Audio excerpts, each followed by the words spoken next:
Hoje a gente vai mergulhar fundo no livro Sem Limites, do Jim Kwik. E a promessa dele é bem ousada, viu? Fazer um verdadeiro upgrade no nosso cérebro, aprender qualquer coisa mais rápido e desbloquear um potencial que talvez a gente nem saiba que tem. Será que isso é possível mesmo? Bom, vamos analisar. Para começar, uma pergunta rápida. Por acaso, alguém já se sentiu soterrado por tanta informação, o tempo todo distraído por alguma notificação ou com aquela sensação de que a memória já não é mais a mesma? Se a resposta foi sim, saiba que isso não é por acaso, não. Segundo o Jim Kwik, o que acontece é que, na era digital, o nosso cérebro está sendo atacado, sim, atacado, por 4 supervilões modernos. São eles os grandes responsáveis por essa sensação de cansaço mental e são eles que nos impedem de chegar no nosso melhor.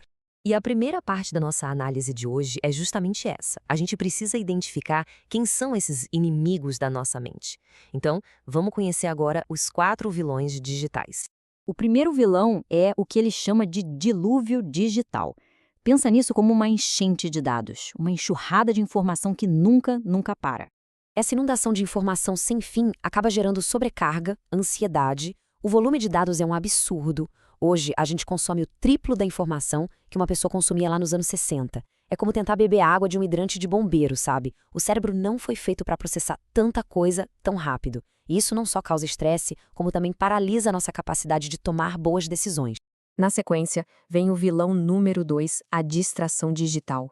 E esse aqui, olha, ele é mestre em tirar a gente do foco. Pensa bem, cada notificação, cada ping do celular, cada alerta, tudo isso é um pequeno pulso de dopamina, um prazer bem rapidinho que treina o nosso cérebro para querer mais e mais distração.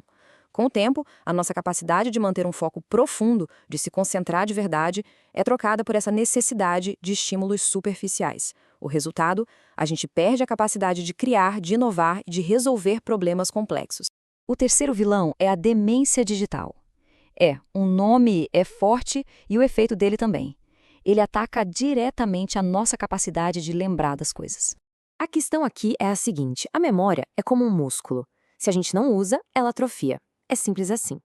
Ao deixar que os nossos celulares e computadores lembrem de tudo por nós, desde número de telefone até a lista de compras, a gente está deixando esse músculo enfraquecer. E uma memória fraca não é só sobre esquecer onde deixou as chaves. Significa perder a base da criatividade e da sabedoria. E para fechar, o quarto e último vilão, a dedução digital. Esse aqui compromete a nossa habilidade de pensar por conta própria. Com ferramentas como o Google dando respostas prontas para tudo na hora, a gente está lentamente abandonando a nossa capacidade de raciocinar, de formar as nossas próprias opiniões. Em vez de sermos pensadores ativos, a gente vira consumidor passivo de conclusões dos outros. Ok, o cenário parece meio preocupante, né? Mas se esses são os problemas, qual é a solução? Bom, a resposta começa na história do próprio autor. Vamos conhecer a jornada de Jim Kwik, que ele mesmo chama de o menino com o cérebro avariado. Aquele é um menino com o cérebro avariado. Imagina ver isso de uma professora na frente de toda a classe. Foi o que aconteceu com o Jim, depois de uma lesão cerebral na infância. E esse rótulo, essa frase, perseguiu ele por anos, definindo como ele se via e limitando o que ele achava que era capaz de fazer. E a jornada foi dura. Essa imagem interna do cérebro avariado levou ele a ter dificuldades enormes na escola e mais tarde na faculdade. Lá, o esgotamento de tanto tentar compensar suas dificuldades foi tão grande que ele teve um colapso físico. Mas foi justamente esse momento, lá no fundo do poço, que se tornou seu ponto de virada. A linha do tempo da vida dele é bem marcante. Começa com essa lesão cerebral lá no jardim de infância. Passa por anos e anos de luta com o foco, com a leitura, atinge o clímax com esse colapso na faculdade. E aí, no hospital, ele vê uma citação de Einstein e uma pergunta simplesmente explode na cabeça dele. E se eu pudesse aprender como aprender?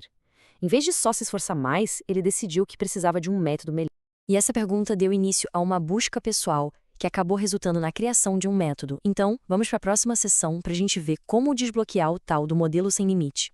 O conceito principal do livro é ilimitar.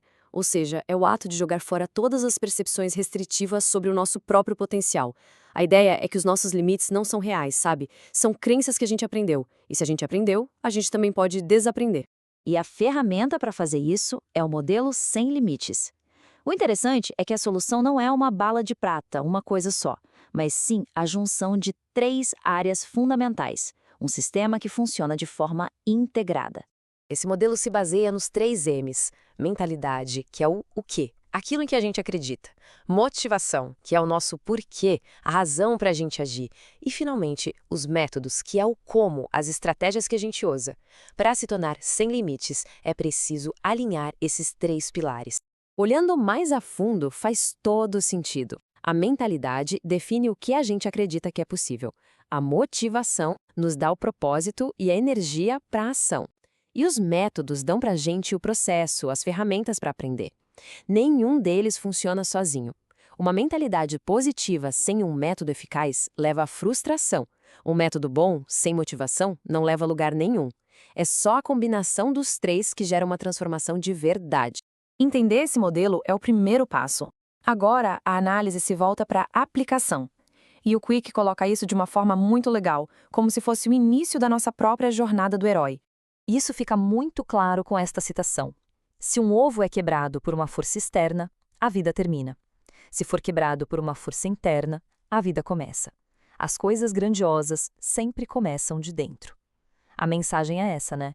A mudança de verdade, o crescimento, não pode vir de fora para dentro. Tem que surgir de uma força interior.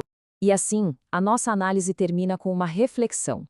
Depois de entender os vilões que nos afetam e o modelo para superá-los, a pergunta que fica no ar é: qual limite cada um de nós vai escolher quebrar primeiro?